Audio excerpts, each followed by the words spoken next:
The sound of a snapping finger is distinctive. It's a sharp, percussive demand that cuts through the hum of server fans and the murmur of six-figure deals being negotiated over lukewarm sparkling water.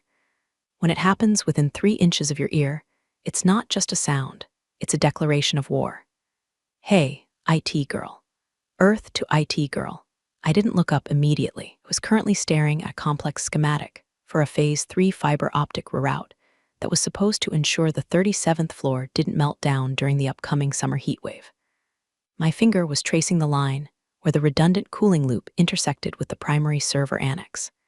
It was a delicate ecosystem of power and glass, one that I had personally designed, negotiated, and leased to this firm 3 years ago. The fingers snapped again. Faster, like a metronome for an idiot. I know you can hear me, the voice drawled. It was Jared. Of course it was Jared.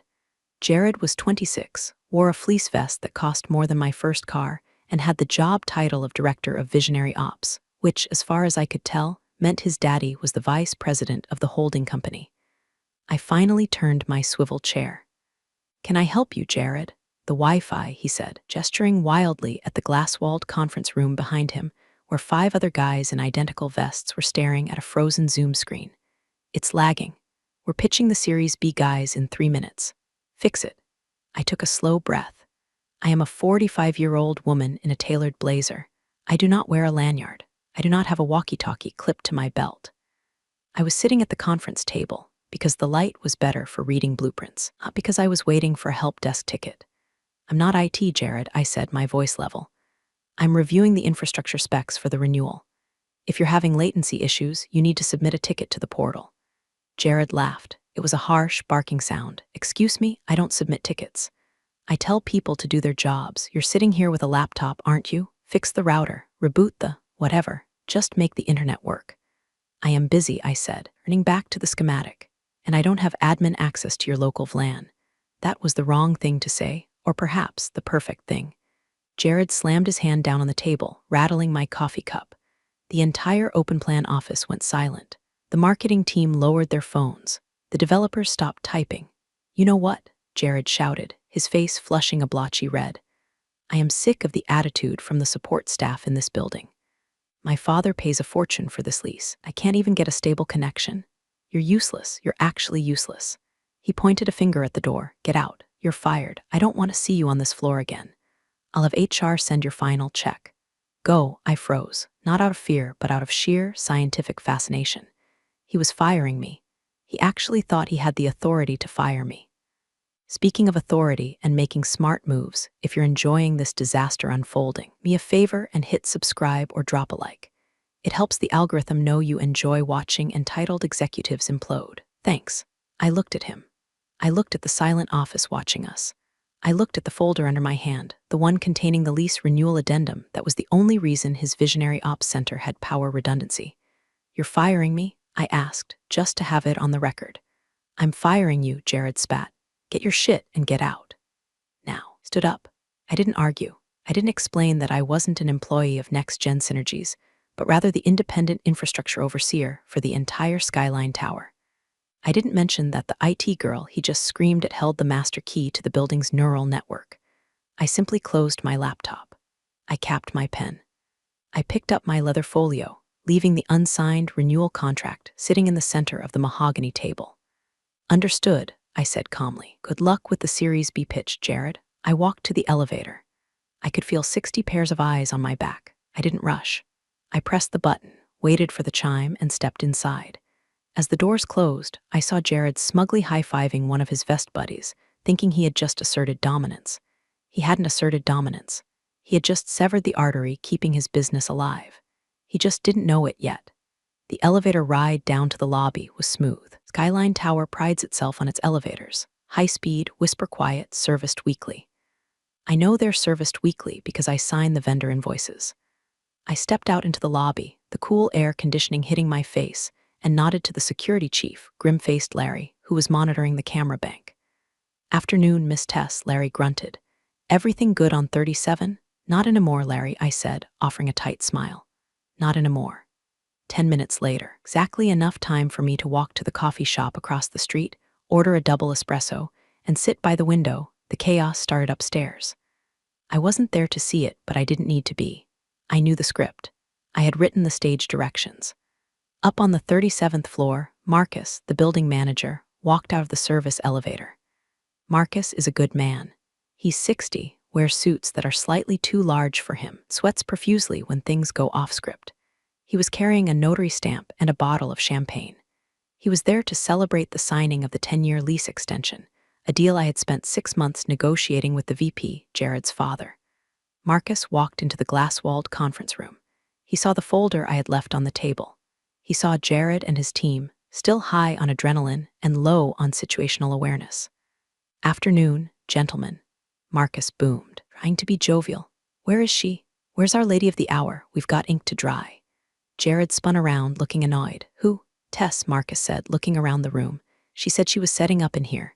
We need to finalize the infrastructure rider before 5 p.m. or the grandfather clause on your cooling unit expires." Jared scoffed, grabbing a Red Bull from the mini-fridge. "Oh, her? The brunette with the attitude? Yeah, I fired her." The room stopped. It wasn't a quiet stop. It was the kind of stop where the air gets sucked out of the room. The developers in the back row lowered their headphones. The HR director, a woman named Sarah who actually knew who I was but had been in the bathroom during the incident, walked in just in time to hear this. Her face went the color of bleached paper. Marcus blinked. He wiped sweat from his forehead. "I'm sorry, Jared. You did what?" "I fired her," Jared repeated, slower. He was talking to a child. "She was incompetent, couldn't fix the Wi-Fi, gave me lip, so I told her to pack up and get out. You're welcome, by the way, we need better vendors." Marcus stared at him. He stared at the empty chair where I had been sitting. He stared at the unsigned contract on the table. "Jared," Marcus said, his voice trembling slightly. "Tess isn't a vendor, she's not IT." "Whatever, Tess is the landlord," Marcus whispered. "What?" "Technically, he's the independent infrastructure overseer and leaseholder for the commercial zones," Marcus said, his volume rising as the panic set in. "She owns the rights to the fiber trunk you use. She owns the lease on the backup generators. She holds the master agreement for this entire floor. I just manage the janitors, Jared. She decides if this building has a pulse." Jared laughed nervously. "You're joking." "She was looking at a laptop. She was rewriting your lease." Marcus yelled. "Fired the person who was about to save you $2 million in retroactive utility fees." Jared's smile faltered. He looked at the folder on the table. He reached out and flipped it open. There, on the first page, in bold Arial font, Infrastructure Reliance Agreement, prepared by Tess R. Morrison, Managing Partner, Skyline Infrastructure Holdings. "Oh," Jared said, a small, weak sound. "She walked out?" Marcus asked, grabbing the table for support. "She say anything?" she said. "Understood," Jared mumbled. Marcus closed his eyes. "Oh God, she accepted the termination of the negotiation." "Jared, you didn't fire an employee. You just terminated your own service contract." Down on the street level, I watched my phone. A text came through from Marcus. "Please tell me he didn't." I took a sip of my espresso. I didn't reply. The door had closed. Now I was going to lock it. Office is not on the 37th floor. It is on the 4th floor, tucked behind the mechanical rooms and the freight elevator banks. It doesn't have a view of the city skyline. It has a view of the backup diesel generators and the massive cooling towers that hum with a low, thrumming vibration I find incredibly soothing. This is the brain of the building. The glass suites upstairs are just the decoration. I unlocked the heavy steel door and stepped inside. It was cool, quiet, smelled faintly of ozone and expensive paper. I sat down at my desk, a sprawling slab of oak covered in monitors, and woke up my workstation.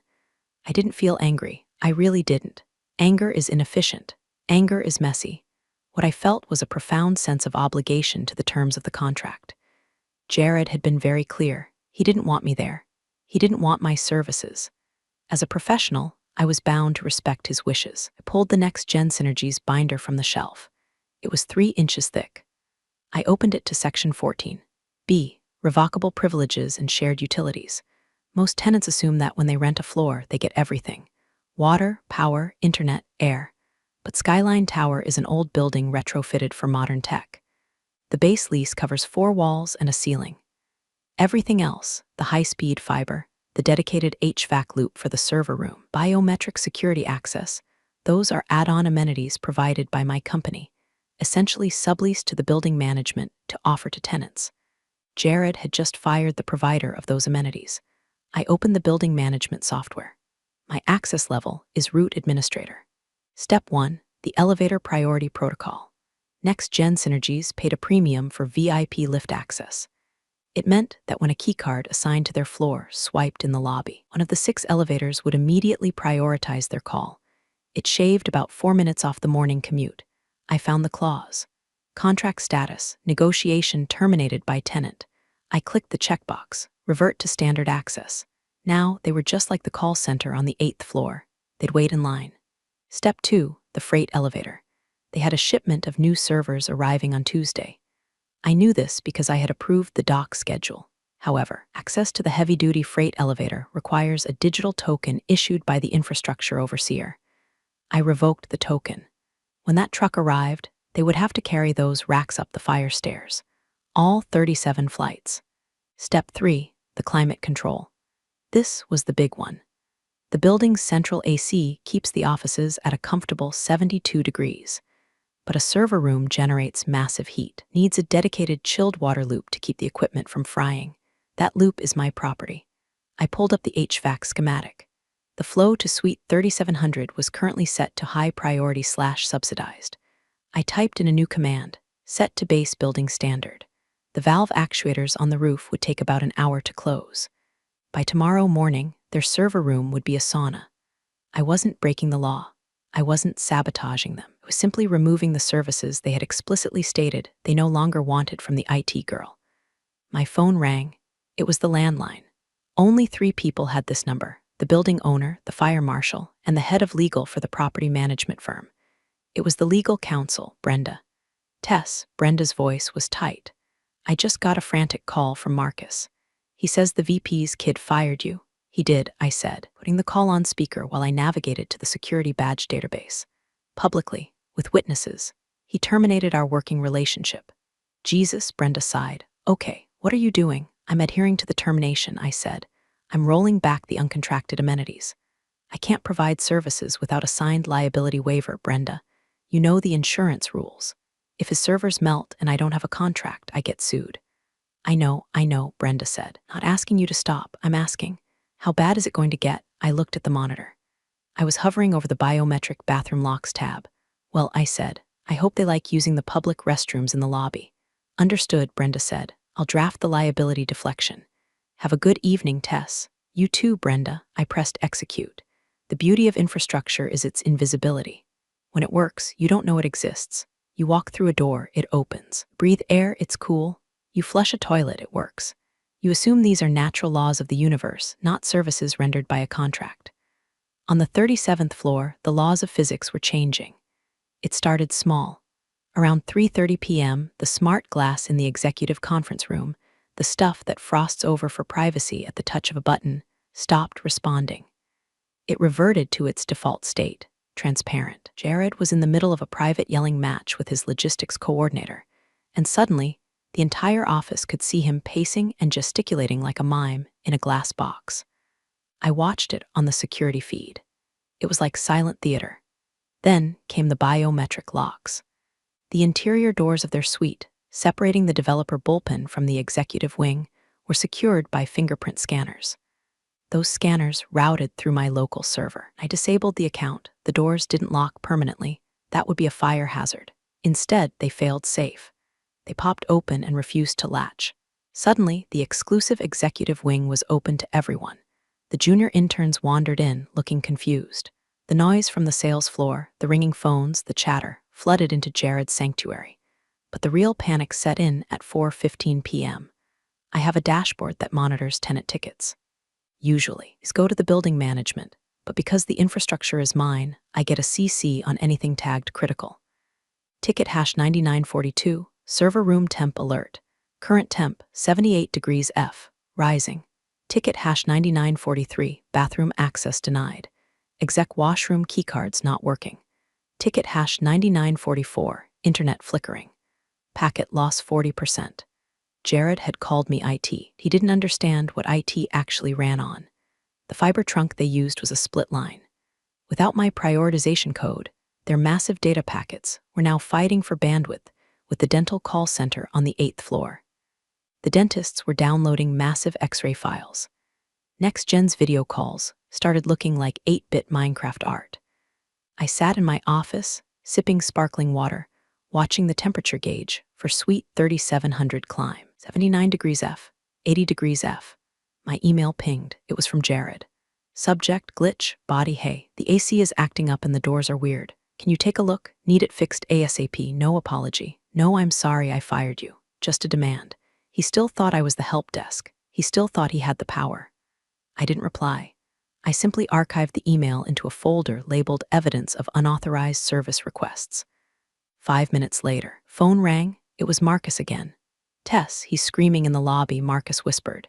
He says the building is attacking him. He's trying to get the maintenance guy, old Bill, to hack the thermostat. Bill can't hack the thermostat, I said calmly. It's encrypted with a 256-bit key. It's hardwired into the lease logic controller. I know that, Marcus said, but Jared doesn't. He's threatening to sue the building for breach of habitable workspace. Let him, I said. Lease guarantees a temperature of 74 degrees for standard office space. It does not guarantee cooling for a high-density server farm. That was an addendum. The one he didn't sign. He's asking for you, Marcus said. He's asking where the hell the IT girl went. Tell him I've been terminated, I said. And tell him that as a non-employee, I am not authorized to enter the premises. He's going to call his dad, Marcus warned. I'm counting on it, I said. 82 degrees F in the server room. The automated safety protocols kicked in. The servers began to throttle their CPU speed to prevent overheating.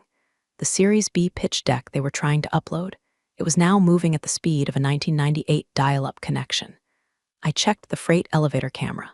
A delivery guy was standing there with 10 boxes of pizza for the team working late. He swiped his card. Red light. He swiped again. Red light. He shrugged, turned around, and left the pizzas with the front desk security. Jared's team was going to be hungry, hot, and stuck in a room with open doors and slow internet. The chain reaction had begun. While Jared was sweating through his fleece vest upstairs, I was straightening my blazer. I had a lunch meeting scheduled for the next day, but I decided to move it up to dinner. I walked across the street to the Capitol Grill. It's the kind of place where the steak is aged for dry weeks and the waiters know your name. I was meeting Robert Vance, the CEO of Omnitech. Omnitech was NextGen's direct competitor. They were a solid, unpretentious company that had been trying to get a foothold in Skyline Tower for 2 years. They were currently crammed into a sublet on the 12th floor, desperate for more bandwidth and better cooling for their own expansion. Jared's father had outbid them for the 37th floor 3 years ago. Robert stood up when I arrived. He was a man in his 50s, silver hair, impeccably polite. Tess, he said, shaking my hand. I didn't expect to hear from you so soon. Is everything all right with the infrastructure renewals? Everything is changing, Robert, I said, sliding into the booth. I placed a thin folder on the table. I ordered a Pinot Noir. Robert waited, his eyes on the folder. Have a unique situation, I began. A block of high-priority infrastructure capacity has just become available. Immediate availability. Redundant fiber loop, dedicated chilled water cooling, and VIP elevator priority. Robert raised an eyebrow. I thought NextGen had that locked down for another 5 years. The renewal was a formality, wasn't it? The renewal was rejected, I said, choosing my words carefully. Tenant representative terminated the negotiation and the service provider. Effectively, immediately. Robert stared at me. He was a smart man. He didn't ask for the gossip. He looked at the opportunity. How much capacity? Enough to run your new AI division, I said. And since the physical infrastructure is already routed to the riser, I can divert the bandwidth to your floor in, about 10 minutes. And the cost? Standard market rate, I said, plus a signing bonus for the expedited service, and a 5-year commitment. Robert smiled. It was the smile of a predator who just found a wounded gazelle. Tess, if you can get me that bandwidth by tomorrow morning, I'll sign the 5-year deal tonight. My CTO has been screaming for more fiber. I have the contract right here, I said, tapping the folder. And I can have the bandwidth rerouted by the time we finish our steaks. We spent the next hour reviewing the clauses. Robert didn't snap his fingers. He didn't call me IT girl. He asked intelligent questions about latency guarantees and power load balancing. He treated me like what I was, the landlord of the invisible world. As I signed the countersignature, my phone buzzed. It was a notification from the building system. Alert, tenant 3700 NextGen, attempting unauthorized access to breaker panel 4. Jared was getting desperate, was trying to physically reset the breakers, thinking it was a fuse issue. "Is everything okay?" Robert asked, seeing me check my phone. "Just a minor glitch in the old system," I said, putting the phone away. "So, Robert, about the freight elevator. I have a slot opening up on Tuesday morning. Do you have any equipment you need to move in?" "Actually," Robert said, "we have a new server rack sitting in a warehouse in Jersey. We've been waiting for a slot." "Bring it in," I said. "Clear the path." I walked out of the restaurant with a signed contract worth $1.2 million over 5 years. I had just sold Jared's bandwidth to his biggest rival. And the best part, the fiber cables ran physically through the ceiling of the 37th floor to reach the 12th. Jared would be literally sitting under the internet speed he used to have, listening to it hum as it worked for someone else. The next morning, Friday, legal machinery finally ground into gear. I was in my office at 8 a.m. I like the mornings. The building is waking up, the systems are ramping up. I watch the graphs on my monitors. Tenant 1200 Omnitech, bandwidth usage spiking. Efficiency 98%. Tenant 3700 Next Gen, bandwidth usage critical. Packet loss 65%. Temp 84 degrees F. At 8:15 a.m., the phone rang. Wasn't the internal line. It was an outside number. Area code 212, New York, corporate legal. "This is Tess," I answered. "Miss Morrison, this is Alan Sterling, General Counsel for Next Gen Synergy's parent corp." His voice was smooth, expensive, and currently strained. "I'm looking at a very disturbing report from our satellite office in Texas. They claim the building is experiencing a catastrophic failure of services." "Mr. Sterling," I said pleasantly, "I'm familiar with the situation. However, I would correct your terminology. The building is functioning perfectly. The services to Suite 3700 have simply been aligned with their current contractual status." "Contractual status?" Sterling paused. I could hear him shuffling papers. "I have a lease agreement here that runs through 2028. "You have a base lease for the square footage," I corrected. "Please refer to Addendum C, subsection 4, guarding technological amenities. It states clearly that high-speed fiber, enhanced cooling, and security integration are month-to-month services provided by the infrastructure overseer, subject to annual renewal." And the on-site representative, Mr. Jared Vance, terminated the provider of those services yesterday, verbally and publicly. He dismissed the renewal negotiation. Silence. Long, heavy silence. "He fired you?" Sterling asked. Smooth veneer was cracking. "He did. He mistook me for technician, insulted my competence, and ordered me off the premises. As per the harassment clause in my vendor agreement, I complied immediately." "Miss Morrison," Sterling's voice dropped an octave, "you and I both know Jared is excitable. He's the VP's son. But we cannot have these systems offline. We are bleeding data. We are missing deadlines. What do we need to do to fix this?" "Well," I said, leaning back in my chair, "usually I would simply reopen the negotiation. But unfortunately, the capacity that Next Gen released has already been acquired." "Acquired? By whom?" "I can't disclose other client details, but the bandwidth has been reallocated. The cooling load has been shifted. You sold our internet." Sterling sounded like he was choking. "I sold the available internet," I said. "I can't sit on inventory, Alan. You know business." "Okay," Sterling said. "Okay, look, I'm going to call the VP. I'm going to call Jared. We need a meeting today. Name your time." "I'm fully booked today," I lied. "I was planning to reorganize my filing cabinet. I can squeeze you in on Monday morning. 9 a.m. Monday, that's 3 days. The servers will melt by Monday. I suggest you tell them to power down non-essential systems," I said. "Maybe turn off the lights. Open a window. Oh wait, the windows don't open. Pity. Tess. Ease Monday, Alan, and tell Jared to bring a pen." A working one. I hung up. Monday was going to be interesting. But first, they had to survive the weekend. A skyscraper is a living organism. If you stop feeding it, it starts to die. By Friday afternoon, the 37th floor was unlivable. The temperature had stabilized at a sweltering 86 degrees. The air was stale because the circulation fans, which relied on the same control logic as the cooling, defaulted to minimum turnover to save energy. It smelled of body odor, warm plastic, and desperation. Most of the staff had gone home. They claimed remote work, but without the VPN functioning, hosted on the overheated servers, they were effectively on paid vacation.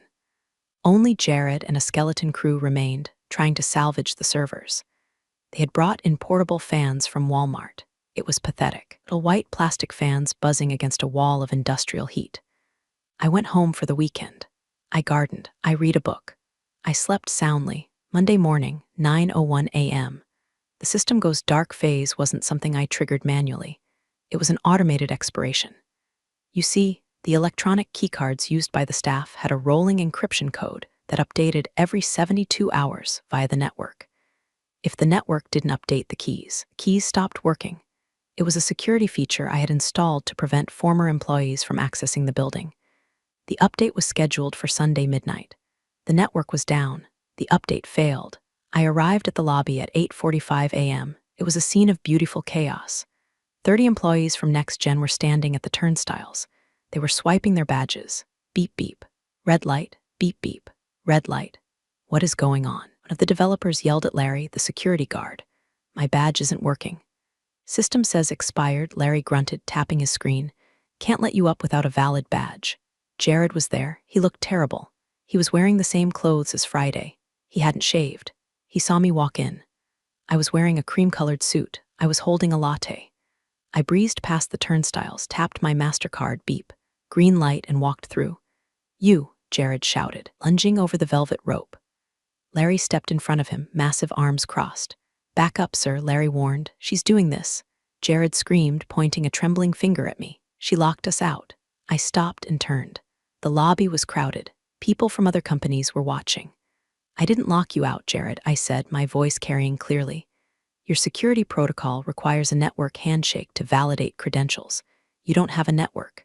Therefore, don't have credentials. Fix it, he screamed. Just fix it. I have a meeting at 9:00 a.m., I said, checking my watch.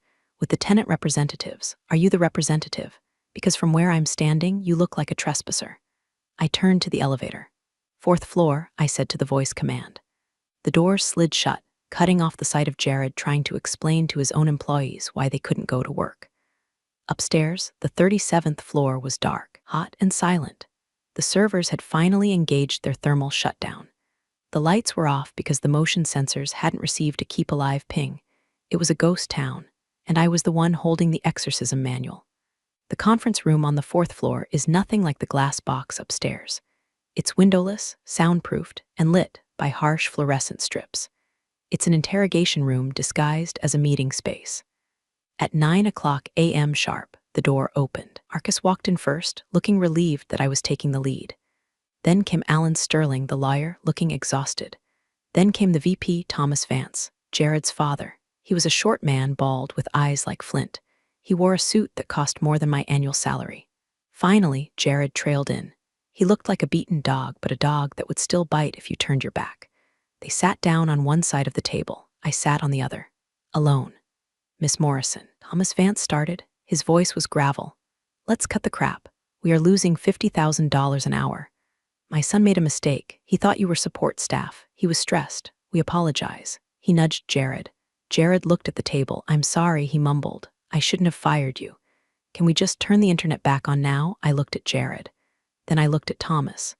Mr. Vance, I said, your son didn't just mistake me. Publicly humiliated the person responsible for the structural integrity of your business. But that's personal. I can get over personal. The problem is strictly professional. I opened my folder. I pulled out a single sheet of paper. This is the renewal contract for the infrastructure, I said. Thomas reached for it. Fine, we'll sign it. Same terms? No, I said, pulling the paper back slightly. This is the voided contract. Excuse me? Alan Sterling asked. It's a Friday evening. The bandwidth allocation previously reserved for next-gen synergies was released to the open market, I said. It has been purchased. Purchased? Thomas's eyes widened. By whom? Omnitech, I said. Thomas slammed his hand on the table. Omnitech, the guys across the street. You sold our fiber to our competitors. I sold my fiber, I corrected. To a paying client with a signed contract. You didn't have a contract, Thomas. I had a handshake and a renewal that your representative threw in my face. Undo it, Thomas commanded. Cancel their deal. Give it back to us. We'll pay double. I can't, I said. It's a 5-year binding agreement. Penalties for breach are astronomical. Besides, they're already using it. Their traffic is live. So what are you saying? Jared piped up, his voice cracking. We just don't have internet. You have the base building internet, I said. DSL speeds. good for email, bad for whatever it is you do. Visionary ops, I believe. We can't run the platform on DSL, Jared shouted. Then I suggest you relocate, I said coldly, because this building can no longer support your needs. Thomas Vance stared at me. He looked at his son. He looked at the lawyer. He realized, finally, the magnitude of the screw-up. You're evicting us, Thomas whispered, without serving an eviction notice. You're starving us out. I'm just the landlord, Thomas, I said, standing up. I just provide the walls. What you do inside them is up to you. But if you want cooling, power, and data, you need a friend in infrastructure, and you don't have one anymore. I walked to the door. Oh, and Jared, I paused. The freight elevator is booked tomorrow. Omnitech is moving in their new server racks. You'll have to wait until Wednesday to move your things out. I'd suggest using the stairs. The move out was painful to watch, which is why I watched every second of it on the security monitors. On Wednesday, the next-gen team began the strategic relocation. That's corporate speak for running away in shame, because I had blocked the freight elevator for emergency maintenance. A loose bolt I found, very dangerous. They had to use the service elevator. It was small.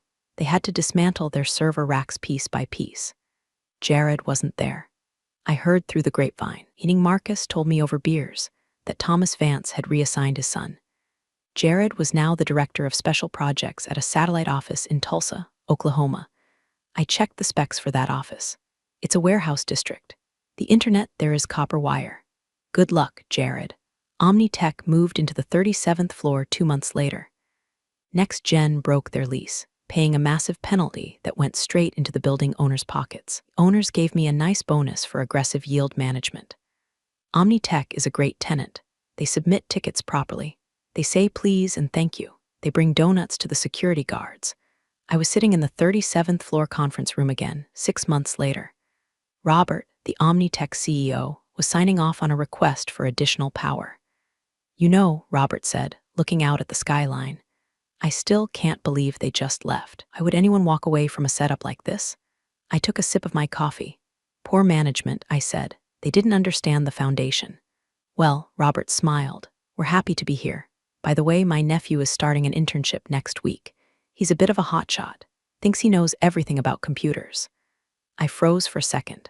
I told him, Robert continued, that the first person he introduces himself to is Tess. I told him that if he ever snaps his fingers at you, I'll throw him off the roof myself. I smiled, a real smile this time. He'll be fine, Robert, as long as he knows where the power comes from. I walked back to my office, the bunker behind the elevators. I sat down, checked the monitors. Temp, 72 degrees F. Stable. Bandwidth, optimal. Tenant satisfaction, 100%. I opened my drawer and pulled out a fresh file folder. I printed a label, Omnitech Infrastructure Agreement. I filed it away. The building hummed around me. It was breathing, it was alive, and everything was exactly where it was supposed to be. My dignity was intact. My bonus was cleared. And somewhere in Tulsa, Jared was probably waiting for a PDF to load. We're all healed. Places don't hand out justice memos, but somehow it always finds the right inbox. This story was proof that quiet moves beat loud egos every time. Thanks for listening. I'll see you next time.